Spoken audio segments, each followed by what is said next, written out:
A business during the pandemic has been troubling for many, but the city of Euclid is helping local entrepreneurs turn their passion into a full time career. Our Home Abash tells us about the program giving entrepreneurs the keys to getting their business off of the ground. Michael Thompson has always had a pencil in his hand, drawing, sketching, creating. He's a fifth grade science teacher.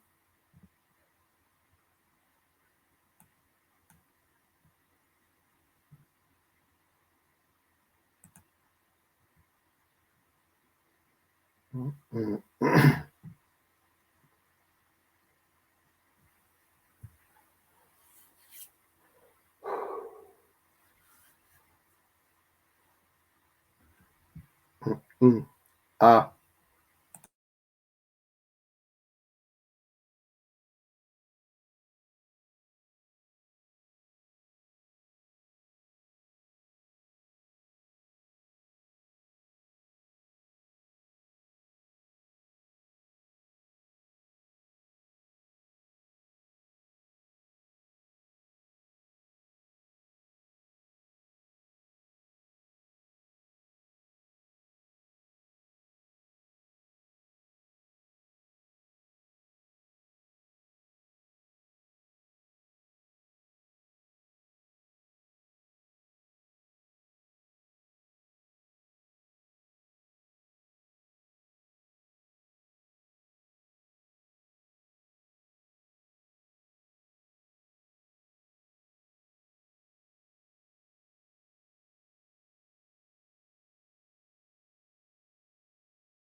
Hi, Shana. If you click the mic button below the profile, you should be able to hear you. You are on mute. Can you hear me now? Yes. All right, awesome. And when you have that capability to share your screen as well, or share your camera next to your mic.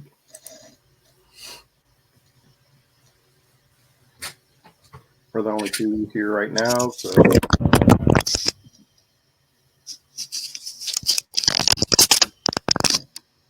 you don't see the little camera there next to the mic between there's a closed caption on the side, and then there's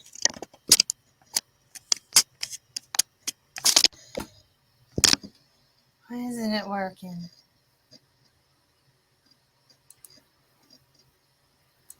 should be next to your mic. I did that, but it's not opening. My camera's not opening. Do you have any other applications that are possibly using your camera? No, that didn't work for me. I can. I think it's on. Okay. Is it on? No? Yeah. I'll see if I can get a hold of. So why won't it show then? Pen, full screen. Yeah. I don't know. What's that? No. Yeah, that's the camera right there. But it's on. Okay. It's on, so. I don't know. What does that do? Full screen. That just means full screen.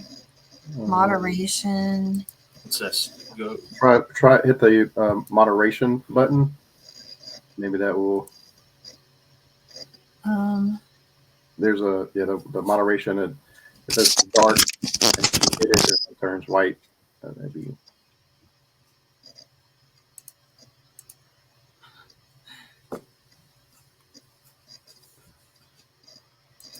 Hello, everyone. As you enter in, we're just getting set up, so please be patient with us. We'll get started shortly.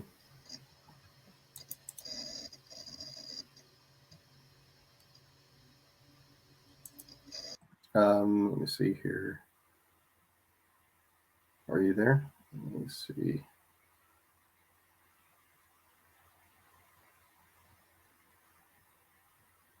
Okay. I believe when our panelists got out, and we'll be entering in. So again, just please be patient with us. We're also waiting for other panelists to enter. So just hold tight. We should get started. There we go. Hey! There we go. There we go. All right. That's one of our panelists. Great. Thank you. Yep. You're awesome. We'll give a couple minutes.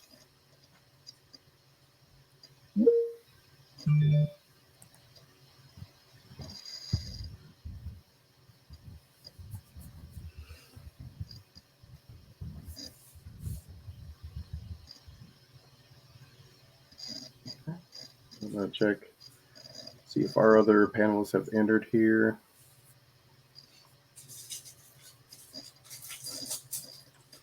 Ms. Shashana, if you're able to enter in.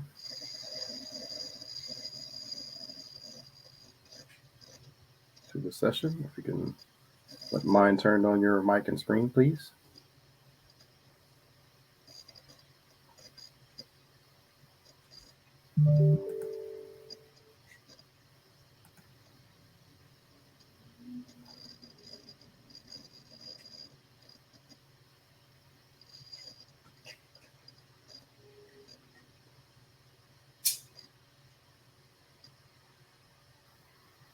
I know everybody is anticipating eating their lunch and working through the session. So if you do have your lunch with you, that's great. I know this is during that busy time, so enjoy and get full as you get full of information that we'll have coming to you. So we'll give it a couple more minutes if you don't mind. Make sure we get our panelists into our session here. So thank you again for entering, and hold tight. Home office. Do you want to be in the meeting too? You're just my tech guy. So Shashana's having a little bit of trouble getting in. If you can hit the moderation button, Shashana, and or go out and enter back in. I believe that worked for Miss Bops there. I guess once you exit it and enter back in, we were able to see you. So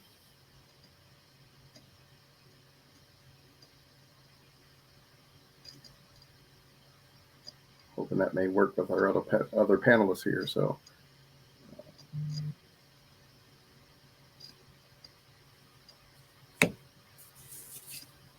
okay, we'll wait for you, Miss Duckworth. So a couple minutes.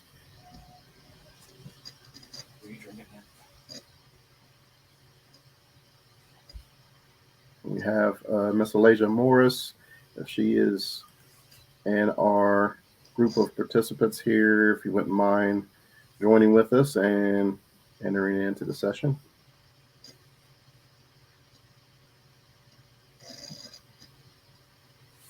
Once we get our other panelists here, at least Shashana, we can move forward and get started. And if we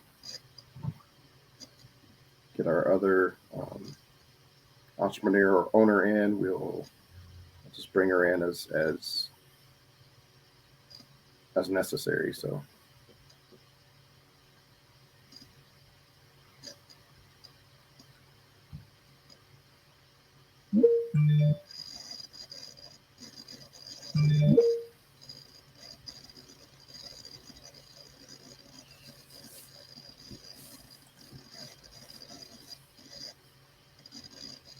give a couple minutes here.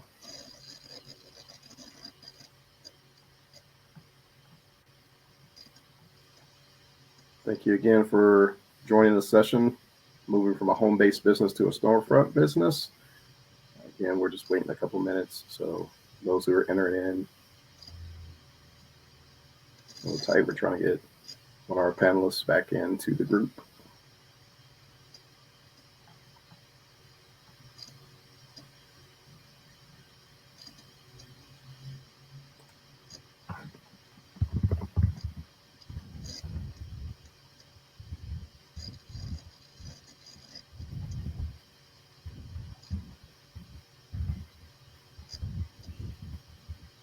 Hey, I think the other person's having trouble. What did you do to get me in? How did you get to that screen that said allow audio and video? Oh, there she is. Shashana, if you could hit there should be a share audio and video button located top right of the black box there. So where did you right click and hit refresh. Okay. Once it refreshes, it will pop up there on she the is. screen to allow for. There we go. There she There is. she is. Thank you. You're welcome. There she is. Thanks.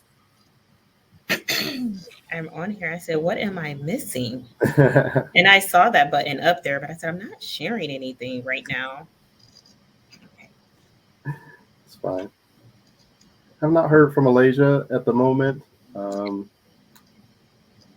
Let's see. Not sure if she's entered in, but we I can. have her number in here. I can try to give her a call right quick. Okay, if you wouldn't mind. They may be having similar trouble. So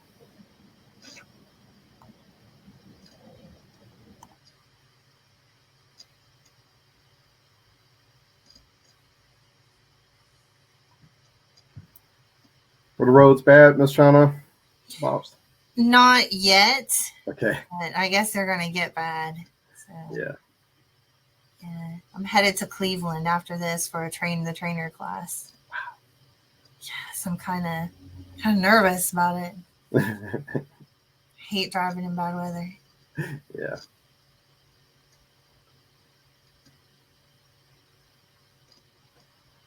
Well, hopefully at the end, Miss Shashana, she's at the Urban League of Cleveland, so maybe she can tell you how bad the roads are. Yeah.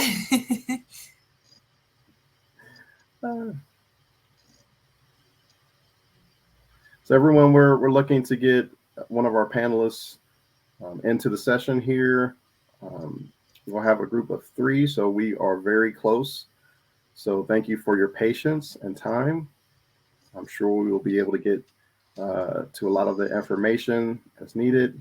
So thank you for your patience. If you're eating your lunch, enjoy. And we'll get started momentarily.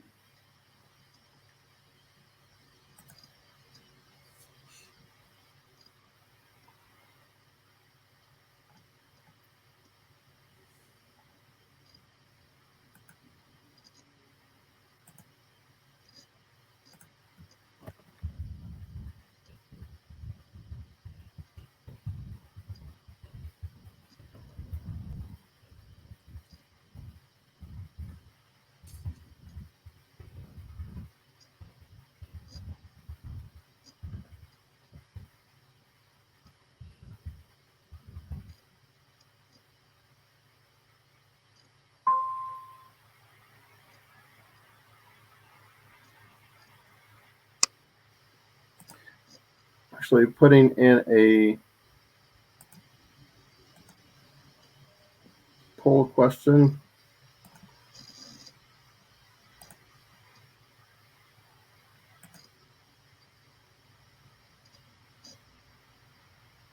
Not sure if it's going through. If not, I'd like to go ahead and get things started.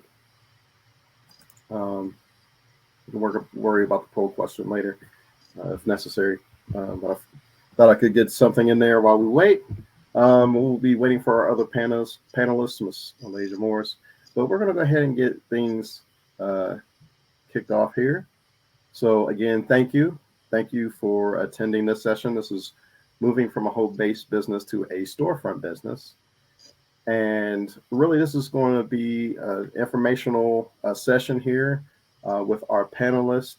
And we will talk about their success, their pitfalls, the goods, the bads, and hopefully not many of the bads, but just things that if you're interested in moving from a home-based business to a storefront business, you can listen to their stories and maybe have some questions of your own that you may want to ask them. So I want to start out with a little bit of housekeeping here into our session, give a little introduction of myself, since I am fairly new to this particular arena. My name is James Scales. I'm the Southwest Outreach Manager with the Ohio Department of Transportation. I work in the Division of Opportunity, Diversity, and Inclusion at ODOT. And what I do is I provide outreach to disadvantaged business owners who are looking to have opportunities with ODOT. I work with 3 other outreach managers throughout the state of Ohio. We are administered by Lynn Stevens, who currently is operating out of the Northwest region. And so we, again, like to work with our partners to provide avenues and opportunities for people who are, starting businesses, trying to do work with ODOT, try to understand federal contracts, and all the above. So if you need any assistance with that, again, feel free to contact me and or any of the other outreach managers. through our ODOT website. So if you, of course, thought you have tuned in to something like a review or tuned into another talk show, sorry, you reached the wrong place. But I am going to assure you that we'll have just as much information and that you could use for you to be successful. If I could in some way have someone or have people provide in the chat all those who might be trying to start from a home front to storefront, I believe it will help me and also our speakers understand the audience that we are speaking to. So if you are moving from a home front to a storefront, and that's why you're in this session to get information, would you mind just putting here in the chat box so we can kind of get a sense or idea of our audience that we're speaking to. And if not, if you're shy and you're just really here to listen to our speakers, that's fine too. I just like to get people to share and get an idea of who we're talking and speaking with. So we have our other panelists here. Miss Elijah, if you wouldn't mind sharing your audio and your camera. I believe again, from our experience, it's in the top right-hand corner. So feel free to jump into the session. Thank you, Miss Elijah. Welcome. And as I've given a brief introduction to myself, and I asked for those who are going from a home front to storefront, if they wouldn't mind putting here again in the chat box, that would be appreciated. But let's go ahead and move forward. Today, we're going to be asking two of entrepreneurs that we have with us, Ms. Shashana Bobst and Ms. Elijah Morris. And we're going to be asking some questions to Ms. Shashana Duckworth about what she can do in assistance to those who are going from a home front business to a storefront business. We had another panelist who unfortunately could not make it with us today. She works with us, or she's the economic development manager with the city of Euclid. And so she has a Recast program that does just that, helps entrepreneurs who are starting out to get businesses from a home front to a storefront in a like downtown areas to revitalize areas. And so unfortunately, because she could not be with us at this moment, my attempt is to play a video that was posted in December about the Recast program and what it is. And once we finish up with the video, we can talk to a little bit. Elijah went through the Recast program, and then we can also talk to Shana about her experience, who may not have gone through the Recast program, but she has a similar experience. And then we can also talk to Mr. Shana again to talk about the opportunities you can have, starting your business and how to succeed. So give me just a second. I'm going to share my screen and video, and it's only 2 minutes long. So thank you for your patience. Hold on for 1 second.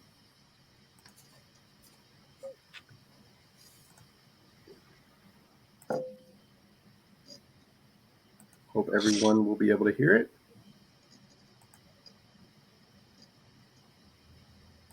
Starting a business during the pandemic has been troubling for many, but the city of Euclid is helping local entrepreneurs turn their passion into a full-time career. Our Home Bash tells us about the program giving entrepreneurs the keys to getting their business off of the ground. Michael Thompson has always had a pencil in his hand, drawing, sketching, creating. He's a fifth-grade science teacher by day, makes nostalgic artwork by night. A lot of things that I grew up on, speaking about like the 90s movies, 90s sports, 90s music. I do a lot of those type of things that really like hit people here and be like, oh yeah, I remember when that happened. Michael is one of 6 entrepreneurs tapped by the city of Euclid to take a home-based business and turn it into a brick-and-mortar retail shop in the city's growing downtown district. It's called the Recast program and is a nationwide effort. Want to become like an equal hustle, I'll say, not even a side hustle anymore. Callie Cripps is Euclid's economic development manager. She says the pandemic forced people to find their passions in the middle of all the job losses and struggles. Lots of folks who I'm talking to, this is where their heart is. You know, they might have been working a 9 to 5, but this is what they want to be doing. This is what they want for their, you know, to make a career out of. So we want to do everything we can to help them. Cripps says they started with conversations with 20 small businesses, ended up with 6 wanting to go through an intensive training program. They learned everything about managing finances, how to scale up, and how to best market themselves. If you're a small home-based business and you haven't really been in, you know, a retail storefront, there's a lot you don't know unless you have that experience. Then the city teamed up with a local property manager with vacant storefronts on Lakeshore Boulevard to offer subsidized rent for the first few months. Work is currently underway, and by spring 2022, these spots will be home to a custom jewelry maker, a store selling hoodies and shirts with inspirational messages, and Michael's nostalgic art shop, which will double as a museum. I get to get paid from both of my passions, like teaching and art. So it's kind of like, you know, it's a win-win. It's a win-win for me. And hopefully a win-win for the city and the people who live here. In Euclid, Homa Bash, News 5.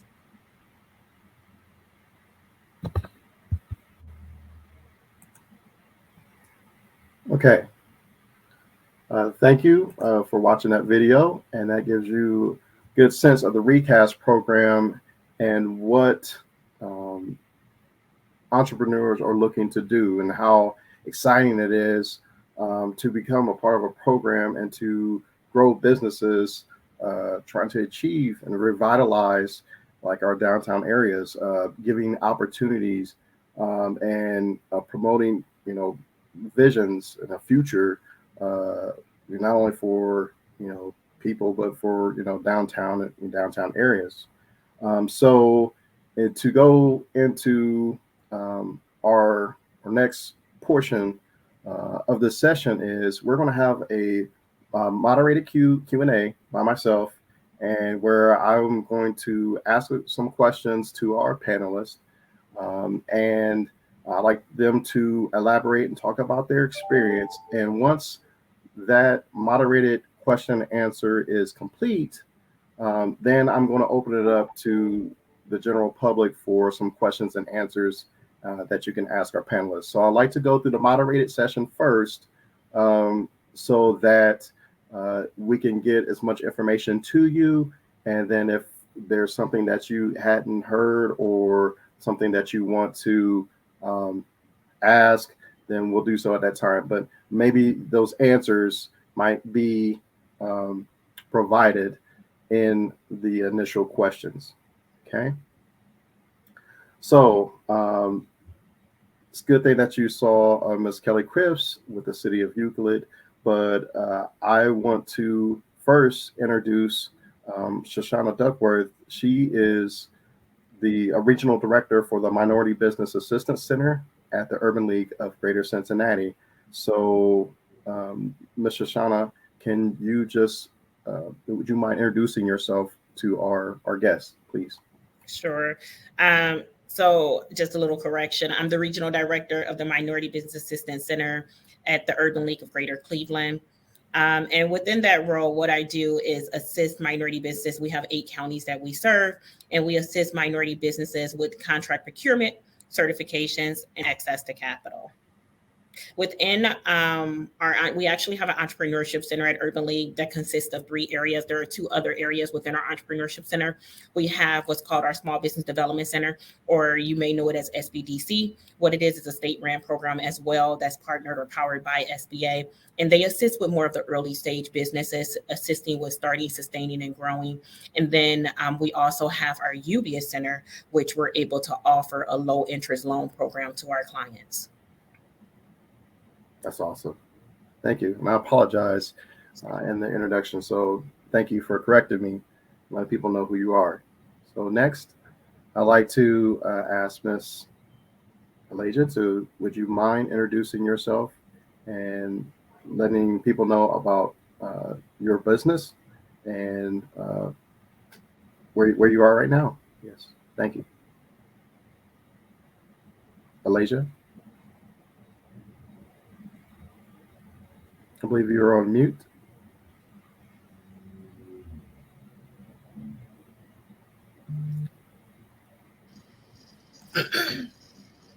It doesn't look like she can hear you. Oh, I don't believe so. Okay.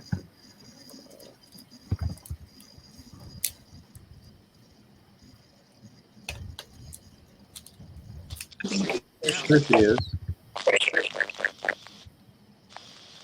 Uh-oh. Okay. I'm not sure if we're having problems with our sound quality there.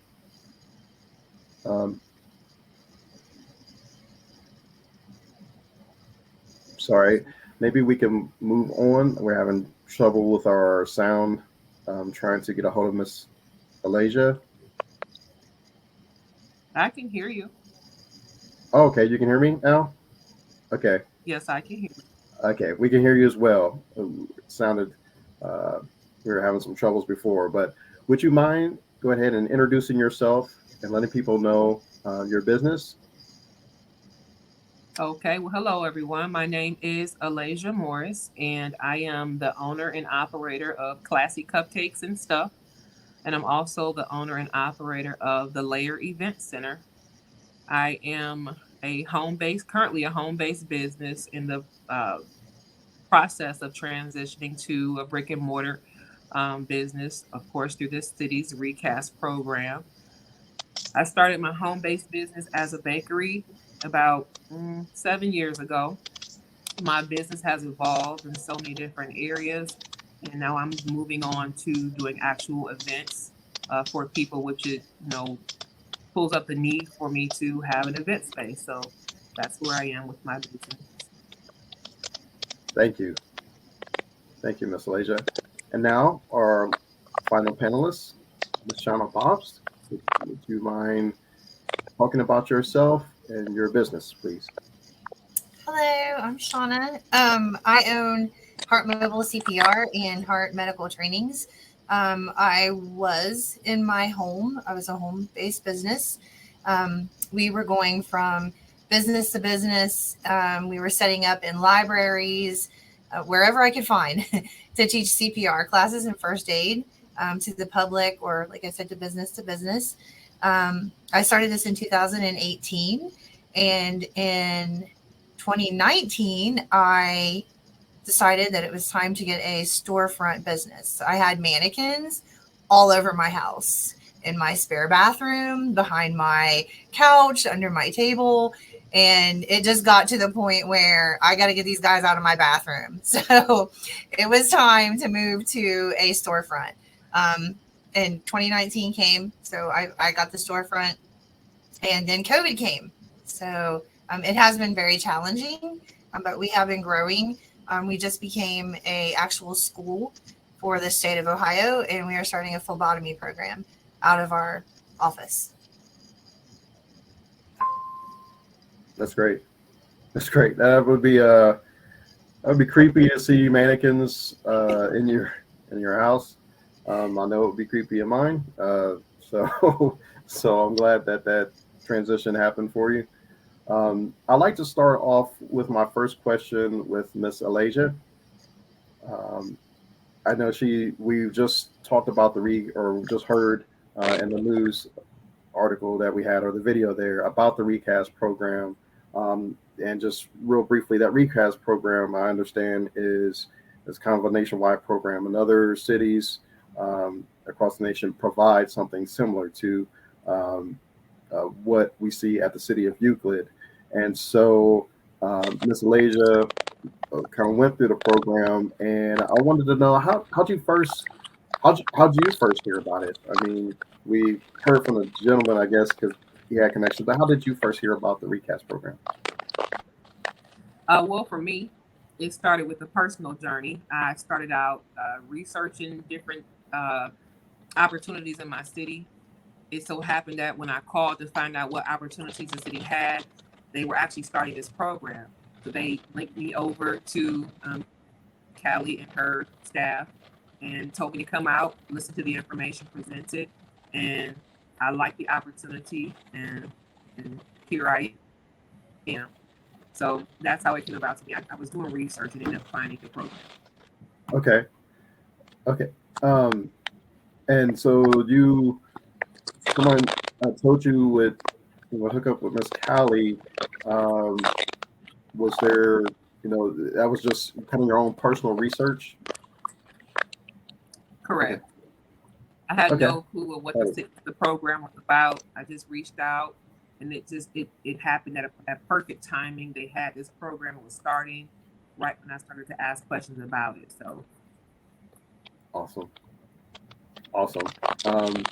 And Miss Bobs, so without you going into the Recast program, we just heard how Alasia really was ambitious and started to look for something to grow a business. How did you come about?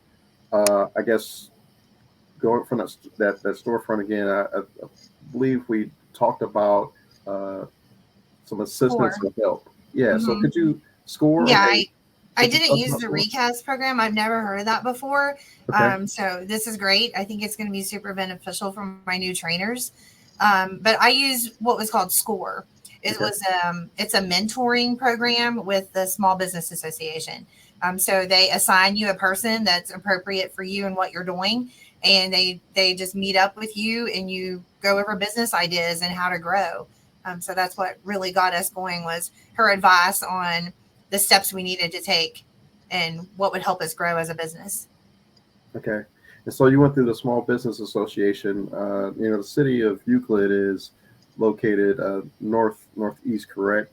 But you're located where again, Ms. Shashana? Columbus, Ohio. Okay, so you went through the Small Business Assistance Program in Columbus, Ohio. Yes. Okay, very well. So my next question is really to Ms. Shashana, if you don't mind. So with the Minority Business Assistance Center, and I see how these young ladies were ambitious or went through SCORE to look for that connection or that network to grow. And you mentioned a little bit earlier about the other three programs to grow your business. Could you expound a little bit more on those programs, if you don't mind? Sure. So I'll talk a little bit about those programs. I'll start by saying, Shauna and Alasia, both of them combined, they really represent a great point. It is so important for small business to lean on the resources that are available. Shauna's working with SCORE. SCORE is a close partner with us. They're powered by SBA as well. They work very closely with our SBDC, great organization to work with. And when you have organizations that you're working with, then it's much easier to have those opportunities in front of you. Okay. So for instance, if Alasia was working with an organization already, they may have been able to put that opportunity in front of her. If she would have come maybe a week later and reached out to the city, she may not have been able to take advantage of that opportunity. And I tell small businesses all the time, entrepreneurship is already a lonely road. Don't go at it alone. Lean on the partners that are there. Lean on the resources that are there. There's a long list of organizations. You have Urban League, Jumpstart, ECDI, SCORE, of course, the President's Council. There are so many benefits and programs that each one of them offer. A lot of the programs that come through these organizations, a lot of them are very time sensitive. We have a lot of partnerships that we're working with right now with larger corporations, and we have to hand select the businesses because it's only so many that we can have in. And if you don't have relationship with organizations already, then these are opportunities that will pass you by, such as your bail team. If you guys ever heard of your bail team, making sure you have your banker, your accountant, your insurance representative, and having a lawyer there to be available for your business. Within our entrepreneurship center, some of the programs that we're offering right now is, I mentioned the loan program that we have through our UBS center. The great thing about our program is we don't decline you. Okay. We do character-based lending. If you, for some reason, you are not ready, we get you ready.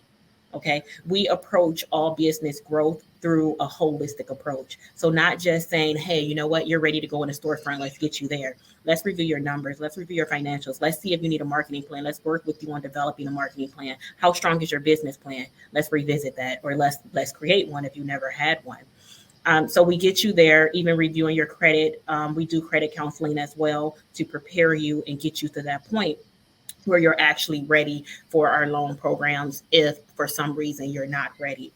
We also offer numerous other programs, such as we have a technical writer who will work with you to write a full comprehensive business plan, marketing plan. We have a partnership with Pepsi company right in the PepsiCo right now, where we have our restaurant accelerator program. And through this program, we work with restaurants who are in storefronts to help them become bankable. So taking them through the whole process of understanding QuickBooks, giving them a QuickBooks account a year for free, and then giving them a bookkeeper to work with them, no cost to them. They also get a grant as part of that program. These are a list of different programs that come through organizations like ours that are there to assist small businesses. That's awesome. And I mean, you really hit home the finances, the finance preparation, which is obviously, the cornerstone of success as well. And it's also the building block that you need to have to go from home front to storefront, because, I imagine, like our entrepreneurs, you have, you start with a vision, but then you have to make it a reality, and some of that reality involves finances. So I like to have Shana kind of expound. So you had SCORE to help you, and you had you had this, where all this equipment was in your house, like. So did you use a finance plan? Did you have something built up? Did you have a nest egg and kind of took it somewhere and said, hey, this is what I have, and I need to go forward? Like, how did the financial portion really move you forward? Like, what got that moving forward? I did not get any financial assistance. I wanted to do this all on my own. So I'm also a registered nurse. And so basically it was a lot of, hard work. I picked up hours. I knew how much I needed to buy more mannequins, all the equipment that's needed for this. I mean, there's a lot more than you would think to teach a CPR class. And I knew what I needed, and I just worked towards it. I picked up more hours so that I could afford to buy those extra mannequins and everything that we needed. The profit margin is pretty good when you have a large company that's giving you like 20 or 30 students at a time. And each time that money was just completely put back into the business. If this wasn't a get rich quick scheme, it has taken a lot of work. And I still continuously want to build, and I keep putting money back into the business. I may have money to pay myself, but I'm like, I think I want a new mannequin.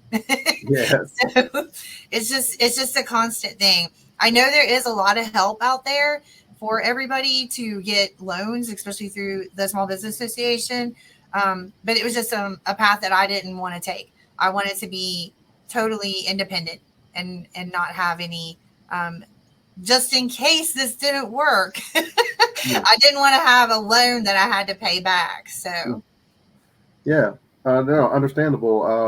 And it sounds like kind of the constraint of reinvesting, not once you see that profit, not going forward and, spending it all or whatever, it's reinvesting into your business, and, using assistance programs, can help to, provide kind of that logic and understanding of, where you are, what you have, and how you need to move that money back and forth. So I think what you pointed out, the constraint of reinvesting to continue to grow your business, is good and positive, is a positive option, and to where to start.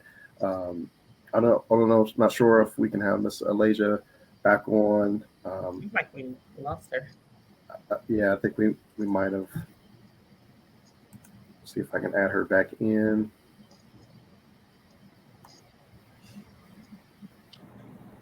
There she is. That's okay. I'm glad we have you back on. So you're back, and not to put you on the spot because I know you're back, but I wanted to ask you a question. You start with a cupcake business, but you're in your business is really based on event planning into the layer. So how we were talking about the finances and reinvesting and moving money to continue a successful business. How did you operate your understanding of your finances to go from the cupcake business or having a cupcake business and going into event planning or moving it to the layer?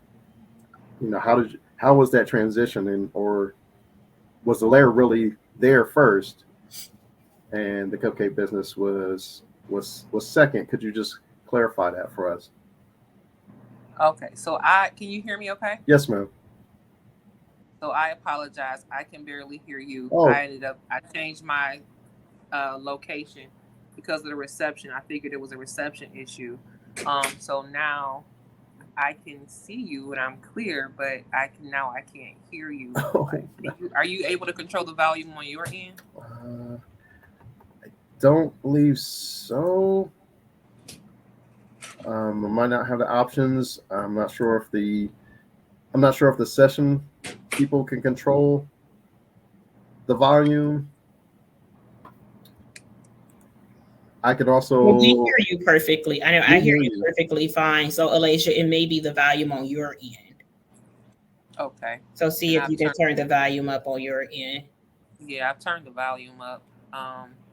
Okay. So, can you go ahead? I apologize. Can you repeat your question? No problem. The question really was in the vein of finances and how you went from or having a cupcake business, but also having the layer, and how you might have moved finances from one area or portion of your business to the other. Like, what was your technique, or how did you go about that? Like, what was your logic around going from one area of business to the next? Okay, well, with the cupcake business, that if I'm doing parties and I'm making cakes and cupcakes and things like that for people, more than likely I'm doing that because they're having a party. So if they're having a party, more than likely they're going to take the cupcakes or somewhere to a place for a party. And that led to me setting up parties. And from setting up parties, it led to doing entire events for people, which included, the cakes, the cupcakes, desserts, and everything, and setting up the party. So by going around setting up all these parties for people, I realized that the parties was where the money was, the bigger money that I was looking for. So if I am going around setting up all these parties for people, why not look into possibly having my own event space so that I can host a party and make it a one-stop shop? I can, host your event. I can provide you with your desserts and things for your party and set it up, decorate, and do everything else from there. So as far as the financing of it, just, of course, being disciplined with the earnings that you have from one business to put aside to help fund the other one. But the other good thing about it is I have existing customers that I'm able to take from one business, and because they trust me and they know me, to bring them over to the other business, the event space. So very well. That's something, what you said right there at the last part about customer service and more or less establishing an income from your personnel and from your successes to reinvest, go from one side to the other, which is, that's something that's obviously very valued, especially, nowadays is, customer services is when you don't have people and you don't have personnel, which that's kind of what we're dealing with in society right now, is looking to have employees or looking to, have a workforce, and then providing or keeping up with the service of the demand. And so that's, been something very difficult, and making sure that you have positive income, where in your case, you're multi-layered, having something come from one section to the other, positively, you want to make sure that doesn't go away. You want to make sure that the people that you're providing service to doesn't go away. That's raising your profits. Okay.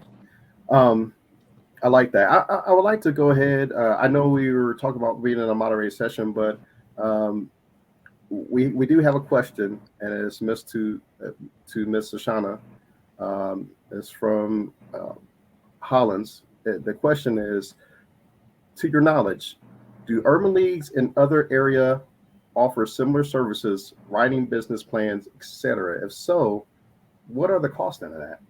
Okay, great question. There are urban leagues across the states, but not every urban league has an entrepreneurship center. Okay.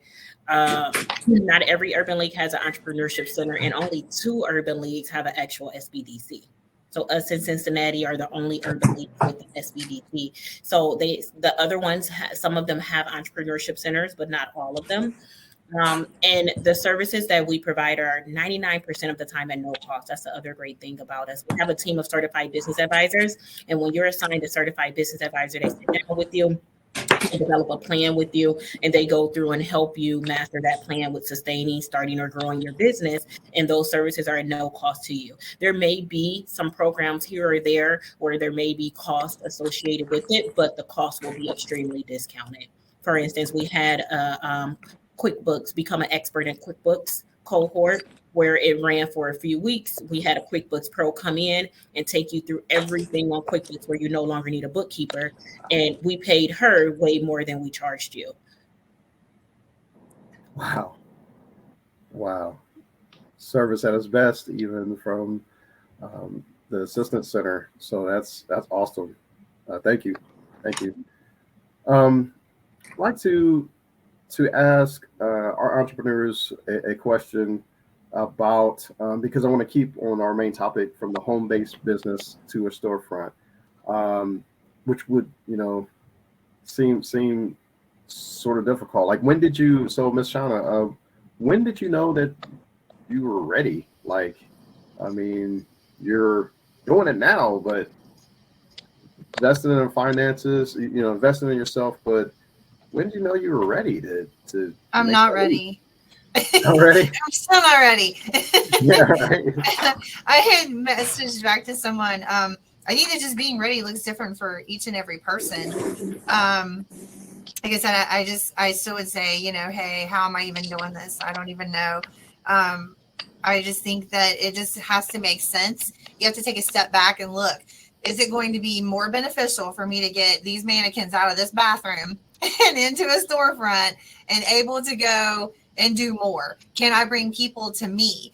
It got to the point where the libraries weren't letting us in, and it just got difficult to find a place. And a lot of people started hearing about us, so word of mouth got around, and they wanted us to come in. But what does that look like? Do I come to their house? Do they come to mine? How do I handle this? And it just made more sense to take that leap and just go for it and take the building. Okay. So, did you, did like property management are looking for property managers or looking for the building? Like, what was that experience? That was a lot. That was a lot. We probably took a month going from property to property, because some properties, depending on the area, was just way out of our price range, where others were not in a very good area of the town and were cheaper, but would we get business? So it took a lot of research, and we finally found a place that was in a neutral area, and it completely fit our needs. So even finding that place can take a long period of time. So even if you feel like I'm not ready yet, you can still be building and taking that month to even find what you're looking for, what makes sense, what's a good place for you to set up. That's a very good point. I've heard earlier in some of our other sessions, I believe it was on day one, from ECDI, they were focusing on knowing your location, like being able to pick a location based on your product. And so Miss Alasia, if I can ask you, you know, I like desserts with all the rest of them, you know, with most people. And then you also have events. Like, was there any process of obtaining a building and the understanding, like, this is a good place. This is a good place to have the layer, instead of being, you know, somewhere else. Like, what was your thought process on that? Well, my thought process, when I started out with the whole process, I didn't have one. I said, I'm gonna have me an event center. And I don't care. I'm gonna give myself a year to get it. I didn't know how it was gonna happen. I just knew it was gonna happen. So this opportunity with the city just happened. It literally just happened. So I'm very grateful. So the thing about that is, before I had made the determination that I was gonna have a business, I was all over the place, searching for different places to possibly go. Realizing that I didn't have much of anything to start with, just a hope and a prayer. But I went and, you know, looked at different things. And of course, as she said, a lot of things are out of my price range. I had no clue of even where to begin. I didn't know anything about square footage and how much this is per that. I just wanted an event space, and I didn't care how it came. But I realized it required me to focus. Now I have to figure out, okay, if I want this, how do I make this work? So with the city and the Recast program, the city of Euclid, with the program, linked up with a property owner. So me going into this program, these were preset places that they had. The space that I'm going to go into, the purpose was not for what it's intended for now. The intended purpose was to be storage for the other storefront businesses. But I came with this idea of, if the space is big enough, it's nice enough, if it can be made into the event space, they took it and ran with it. So therefore, that's where I'm going to be. It all just kind of worked out. I know it was meant to be this way because it just happened just like that. So I had no clue. Yeah. Well, that's how it happened. That's perfect. It's recognizing size and recognizing what you're able to use, and, you know, for your vision. And that's, you know, sounds really important. I believe, I know Shashana's gone. You know, when I was speaking with her, as she was looking for a building, you know, it was a decision of to pick one room or pick somewhere to have multiple rooms, or, you know, moving into a space sized enough for your business, whether to be focused on what you have now or where you want to grow. And so that is, you know, something that's really valuable, that you know, it's good to have that vision, but it's also good to have that growth and that future thought, and thinking about future now, and thinking about success. I mean, we all want to start businesses and we want to be successful. There wouldn't be any point to not have that idea and say, oh, I want to start it up and then I want it to fall or something like that. So that wouldn't make any sense. But Miss Shashana, I like to ask you, you know, with the programs that the Assistance Center could offer, you know, would you use the similar program, like the similar programs that are offered to deal with success? I mean, we talk about the programs to start things up and to understand your finances. Are those programs set up to also, you know, provide you continued success for something like this? Yeah, so definitely we do succession planning. We assist with succession planning, and we say that it's a lifelong relationship that we have with entrepreneurs. So we continue that process, to continue that growth process. I mean, that we work with, I have a business that when he came to me, he had one restaurant, and I still work with him. And I just was working with him on, he just opened his 5th restaurant, and he's looking at opening up one in Chicago right now. You know, so we work with businesses from all stages. And just to kind of, I just want to touch on that last point that you made and that Alasia kind of elaborated on. You know, when it comes to one thing that Alasia and Shauna both have in common as I listen to them, when you think about going into a storefront, you have to have a following. Okay, especially because of everything that's going on right now because of COVID. That's one of the first things that we look at when we have businesses come to us and say, "Hey, I'm working in my home. I'm ready to go ahead and open a storefront, or I'm starting this brand new business and I'm interested in going in a storefront." Well, what will make people come to you? Yes. Especially right now, storefronts are closing every day. What will make people come to you? So it's important to already have a following before going into storefronts. And I see that that's one thing that Alasia and Shana both had in common. You know, they had their following already. So it was nothing for them to bring those clients over to their storefront and let them know, hey, I have an actual location now. Continue to patronize with me. So that's one thing that I think that small businesses have to make sure that they are cognizant of, is that when you're going in a storefront, things aren't like they were 10 years ago. You know, you have to make sure that you have a following, because so many people are shopping online. So many people are still not coming out, and your business could still be hurt, and your revenue and the effects of COVID still detrimental to your revenue. So it's important to have a following and understand the importance of a solid marketing plan when going over into a storefront. Yes. Totally agree. I'm glad you brought that out. I'm glad you detailed that out. Because without people, don't have much of anything. I mean, that is the cornerstone of a business. Many people fall if service falls, or if you're not still making sales. I mean, that's the whole point of the business. So you have to have that proper following, definitely.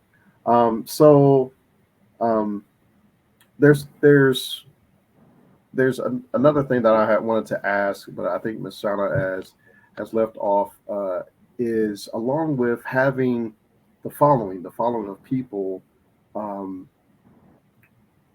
there's also, I mean, the discussion of starting that business from scratch, but the networking of other businesses, and the relationships with other businesses, whether they're followers or not.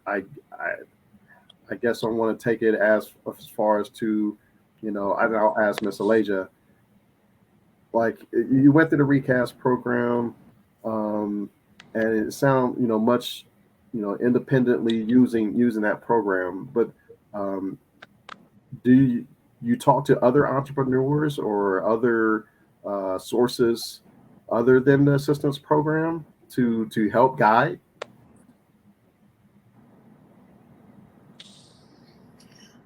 Yes. So again, I started out as a baker.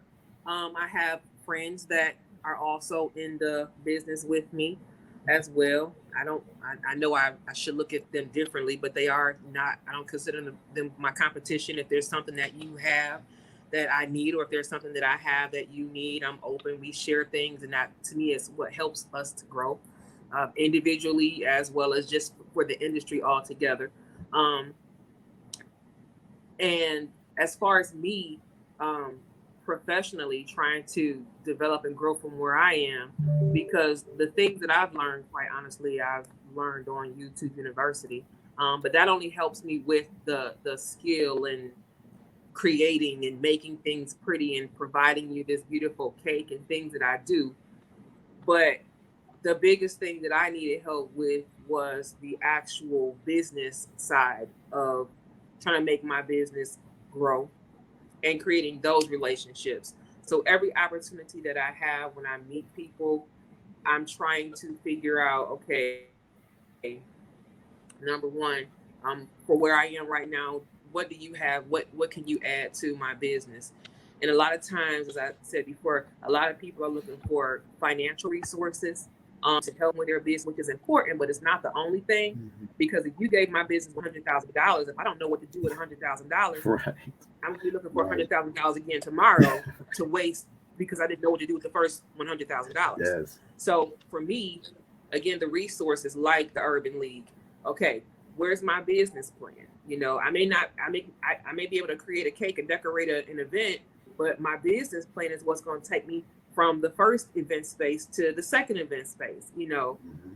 So looking at just different resources, resources of information, resources of people that can get you to the information that you need, but just really thinking beyond just the service or whatever that you provide, you have to like build it up from the bottom, because I think that a lot of business owners, especially when you first start out, you're so excited about what it is that you offer, your product, your service, or whatever it is that you do, that you don't think about the foundation. The foundation has to be strong to get you from here to there, you know. So what are your goals? Where are you trying to go? And what are you going to use to get you there? So for me, I know I needed to go outside of what I had thus far. I called Shashana and I said, I need help. I have an opportunity and I don't want to mess it up. I need help. So please help me.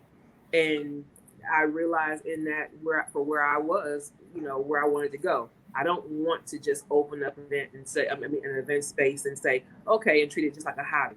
I want it to grow. I want it to be a reputable place that people, you know, recognize its value, and I can build from that and then go on to the next space. I want to retire from this. Yes. Now I like what you spoke on there, and that is the humbleness to say, I need help. I want to grow. A lot of people, you know, think you can kind of do it on your own or do it, you know, by yourself. Yeah, the vision might start there, you know, independently on your own, but you know, and you might want to save your pennies, you know, up from the fast food you don't eat. I don't know, whatever is used to gotta help start finances and things like that, or maybe talking to your friend, but then having the thought of, okay, I can't just do this by myself, just saving up my change. I need help. I need assistance. And saying that, like being honest to yourself about what you want to do. I mean, that's you know, that's positive. And you know, I know China just left off the panel there, left out of the session, but I don't want to fail to mention that, you know, my panelists, we're talking about strong women, and I'm thinking about, you know, as you know, being a part of opportunity, diversity, and inclusion, you know, going from a home business to a storefront business. We're talking about women entrepreneurs. That's something that is growing and continues to grow, continues to be positive, continues to bring a diverse network into society, because you know, I have a daughter, you know, 10-year-old daughter, and it's always positive to meet, you know, women entrepreneurs and women business women to, so you know, she could see their success. You know, you guys are mentors to, you know, someone like my daughter. So I really you know, appreciate the information, the valuable information that you're providing to, you know, even young women as my daughter. So thank you. Now there was a question in our chat, and so I would like to go to that question. It's from Catherine. That says,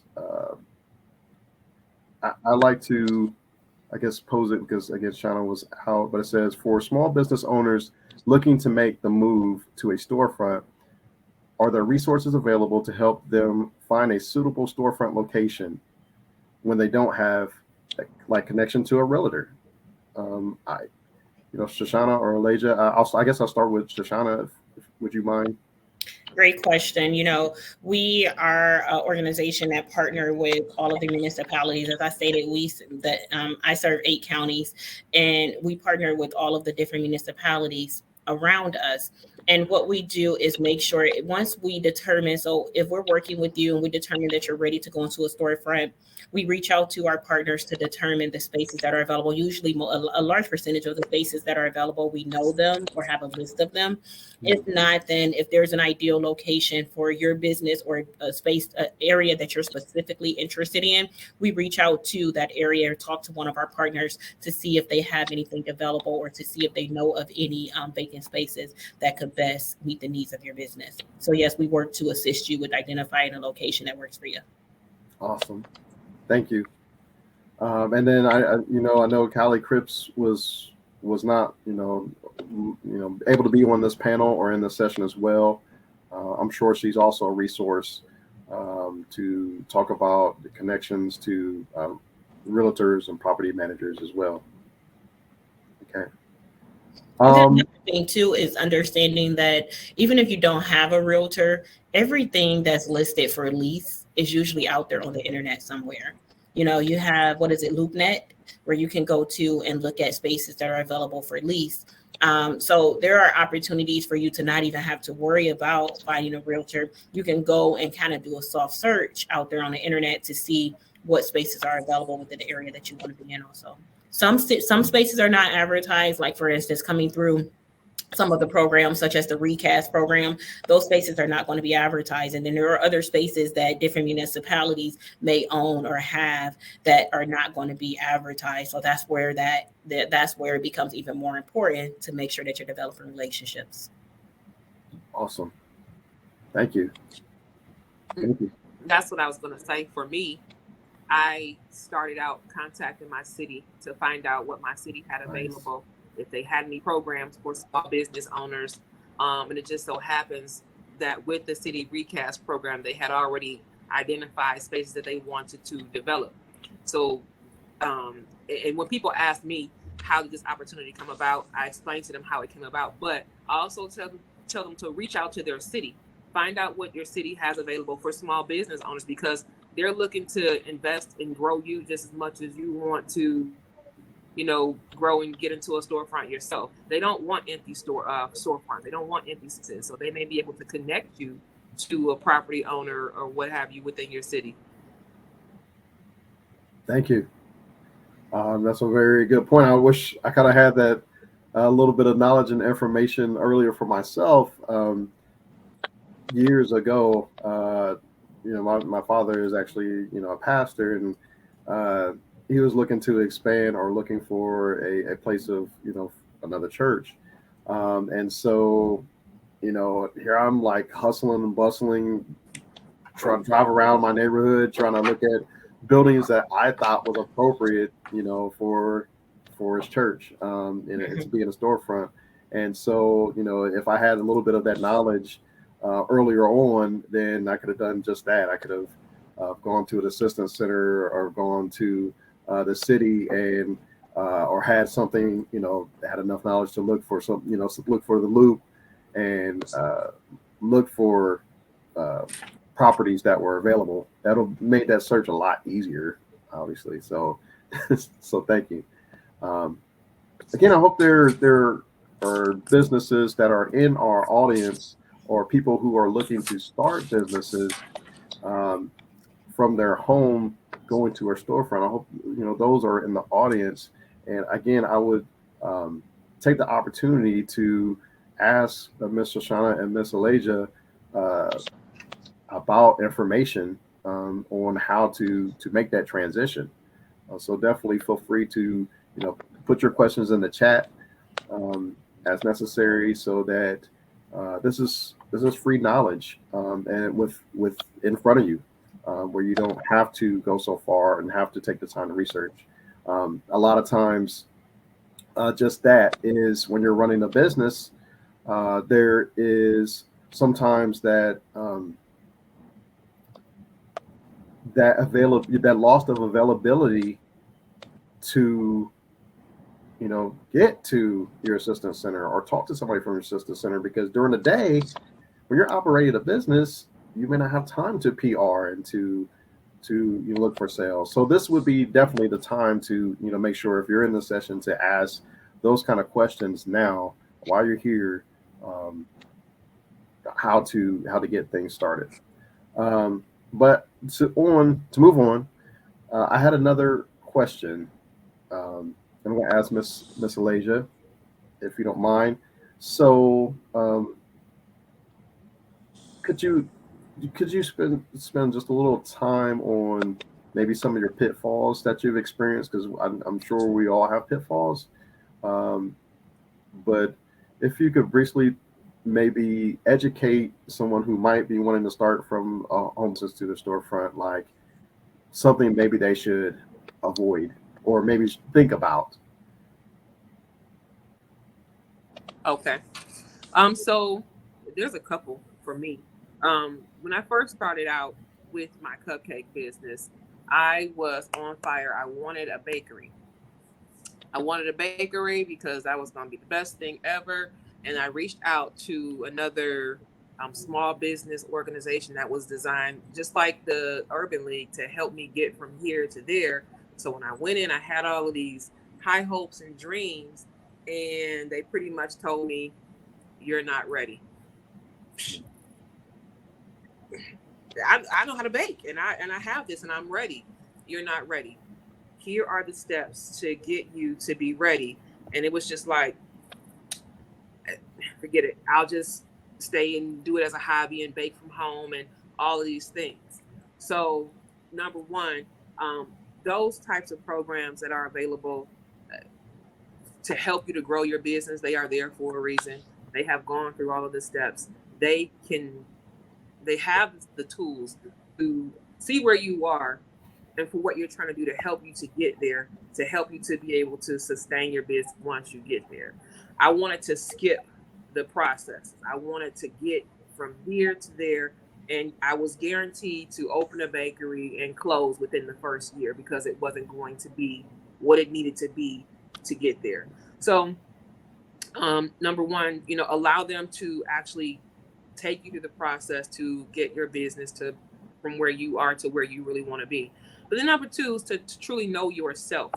Know where you are, to be honest with yourself. For me, I have a daytime job. My daytime job is a pretty decent job. It pays very well. It does not make me happy, but it pays very well. And so it has provided a comfort zone for me. So it's like, well, if I don't feel like working today on my business, I don't really have to if I choose not to. But I was honest with myself as far as what's keeping me from going 100% towards my business. COVID and the pandemic has exposed a lot of things for me in how the world operates and where I want to be. I work for the government. The government in 2018 decided that they wanted to shut down and not pay people. I work for an agency within the government that said that you must come to work, and no, we're not going to pay you until we decide to open back up. They had too much control over my life and my finances and how I took care of my family. So that was a moment for me. I don't like that. I want to be a little bit more in control of my life, my finances, and whether I work and eat or not. So they had too much control. So that was a pushing point for me. The pandemic, I learned that they don't really care about you as much as you think that they do. So I want to be more in control. A coworker came to work and got me sick and got my whole family sick and knew that he was sick. So I don't like that. So that was personal for me. So let me figure out how to be more in control of my destiny, my life, and what I want to do. And this isn't it. The other thing is just making sure that you discipline yourself. You have to be disciplined. Structure and discipline, making sure that you are following up, having somebody that has a little bit more experience and more knowledge in that area than you to kind of help you through, like Miss Shashana and the Urban League with me. Yes, the city provided this opportunity. They said, here, go through this program. I learned a lot through the Recast program. They provided a structure, but the support for them will end eventually.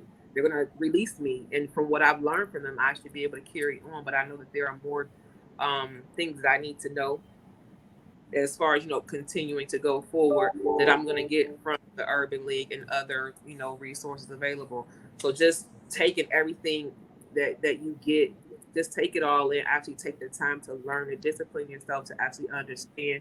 You don't want any part of your business that you need to know that you don't know. Somebody's taking over all of your accounting work and you don't understand anything about accounting. When it comes down to taxes, you're clueless. And so now you're in trouble and your business is failing because you're behind in taxes because you didn't understand. So take time to understand, get the resources that you need to figure it out. Because I do work for the IRS. You can't come to the IRS and say, well, they never told me. Well, ignorance is not a part of the law. You're going to have to figure it out. Go to somebody, figure it out, learn it. Because when you get to my desk, I'm going to say, how would you like to make that payment? So understanding, learning about your business, whatever the laws are behind your business. Like for me, as a home-based bakery, I took it a step forward, a step further, and went and, got my certification with the state. I am a licensed by the state bakery in Ohio. Even though I'm home based, I didn't want it to be just a regular thing. I want to set myself apart. I want to be, professional. I want to come across as somebody that you trust and that you want to continue to do business with. So just kind of setting a standard, making sure that you're disciplined and things like that. If you're not disciplined, it's a good chance that you probably won't get as far as you would like to get in your business, because what's the structure? What's pushing you to get to the next step? So Thank you. I heard motivation. I heard control. I heard discipline. All positive things in moving forward. And I had another question in the chat, but I don't necessarily want to go directly to that question right away, because I like the point of discipline and control.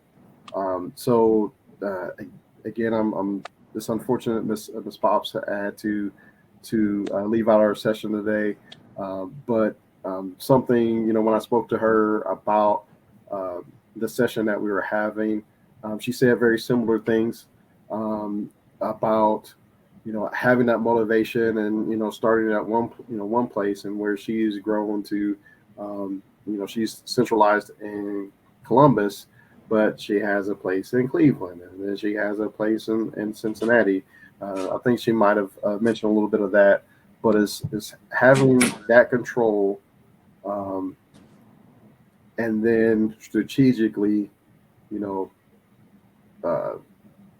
out expanding yourself, and not just expecting someone to kind of do it for you, and not just sitting on your hands. It's the constant move of growing your business. So I like to go into the question that we had in chat, and Mr. Shashana, I was wondering if you could help me with this. Is there a recast program in Cleveland? I know there was a recast program in Euclid, but is there a recast program specifically? I guess so. Not specifically, but there are a few similar programs. One program is the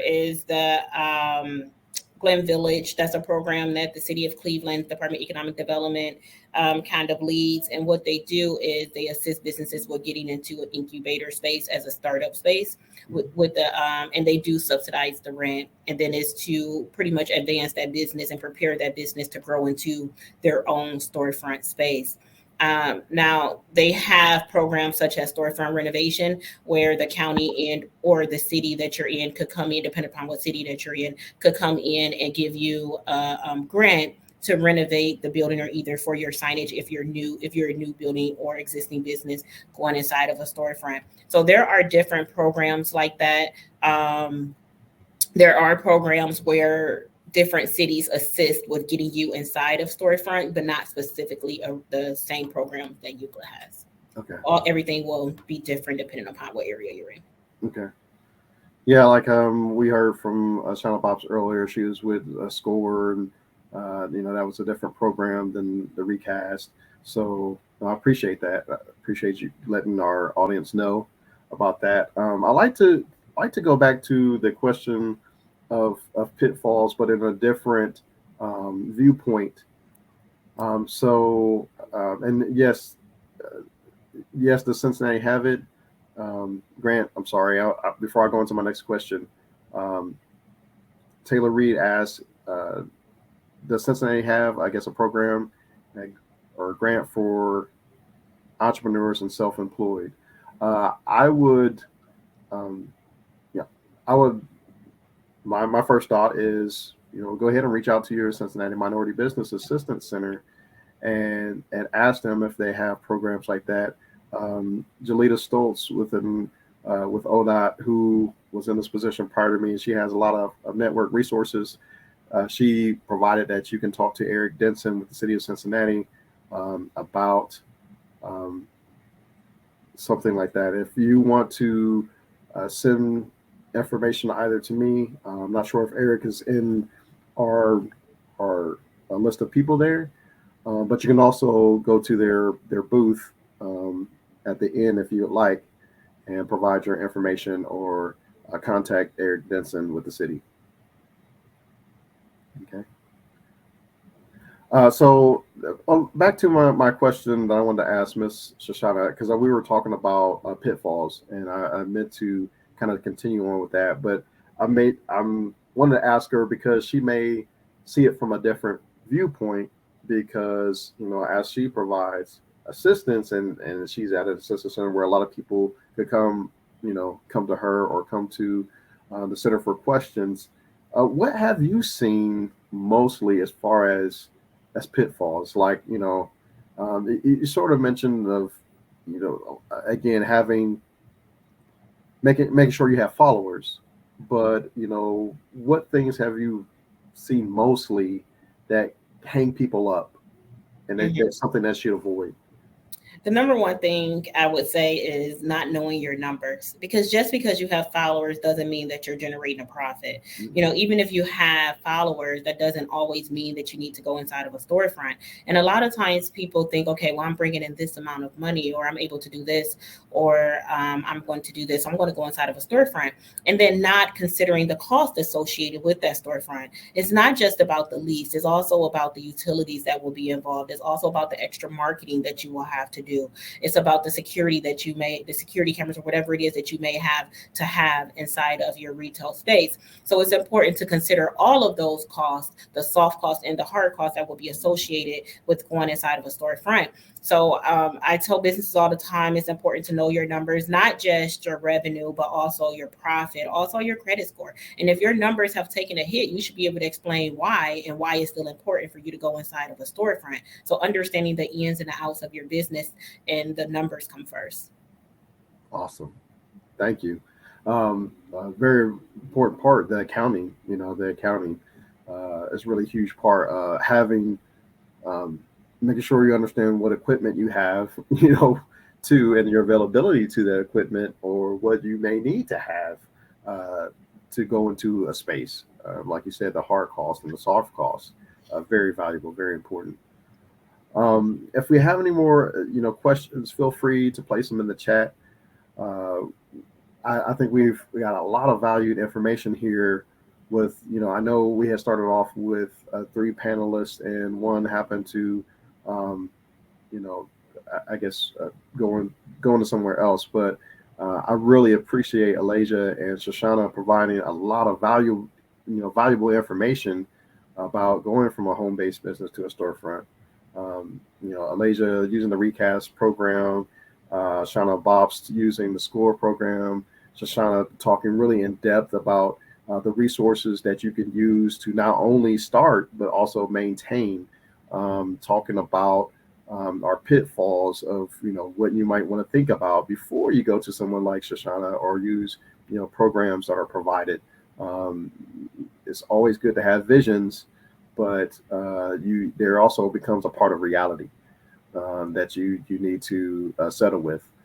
But if you have a sense of reality, and you have the vision, and you have the motivation, and you have some sort of control that you have of your business, and just not relying on someone else to put you in the place where you need to be, that is something that Miss Alasia spoke about, is having the mental mindset to keep you stable, to keep you centered. So I really appreciate this conversation. I enjoyed moderating this session. If anyone else has any questions, feel free to offer them in the chat. As I talk to my panelists, I mentioned that I'm all about just providing the strong information, providing direct information for people who are interested, and I think they've exceeded that, and provided a lot that people could use.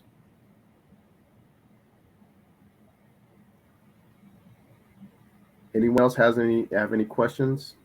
Anyone have anything that they wanted to provide? Now, I would like to just say thank you, James, for having me. It was some great dialogue, and I hope that the businesses who are on this call were able to get some very valuable information and understand the resources that are available to them. Thank you. Ms. Alasia, any final comments that you would like to provide?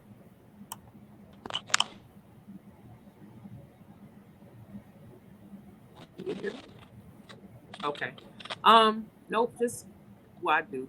Just continue to, do your research.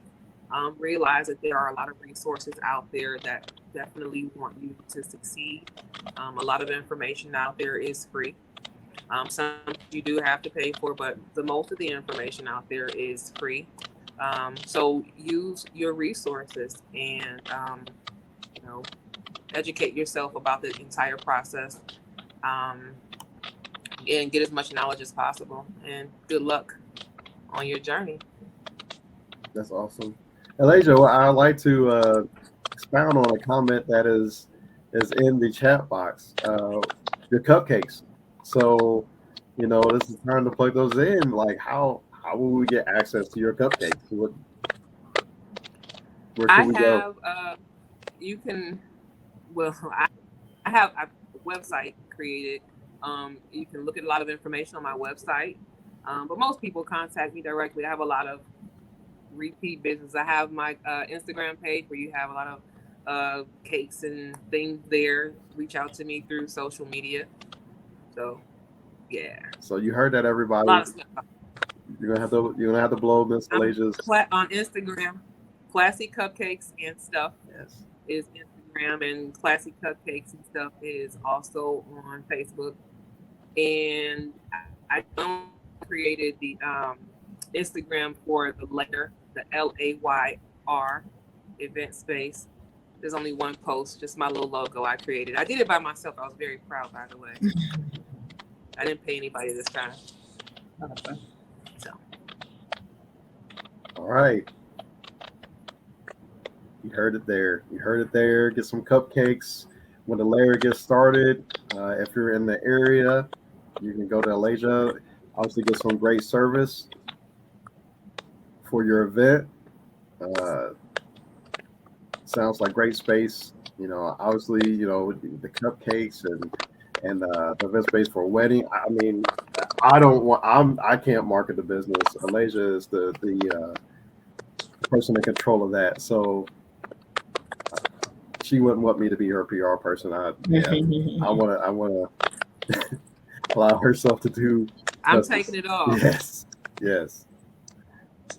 I'm taking all PR. Go ahead. Sounds great. Thanks, everyone. Thanks for entering. I hope everyone's enjoying the We Mean Business event. We have our sessions and booths open all the way up till 3:30 this afternoon. This has been a great 3 days. I am, glad to be a part of it. Glad to be able to moderate. If you have any questions or interest in the Ohio Department of Transportation and maybe how to grow or have opportunities with, the transportation department, whether it be heavy highway construction or consultant and engineering and those services, feel free to visit me at the booth and or use my contact information to reach out, and I can set up a meeting. We also provide disadvantaged business certification as it is relative to ODOT. So just like to put that plug in there. All right. Ms. Shashana, any certifications that you would like to also do? Yeah, so we assist with certifications with the state of Ohio, MBE, FBE, your small business enterprise certifications. And what we do is we carry you through that process. So we not only assist you with getting together all your documents, making sure that you have all your documents, we work as your liaison with the state. So we send everything in for you. We handle the communication process for you and making sure that that's a smooth process. Awesome. Thank you. Thank you, everyone. I really, again, appreciate you attending this session. And if you got any questions, feel free to put them in the chat. If not, have a blessed day. Bye-bye. Thanks. Bye.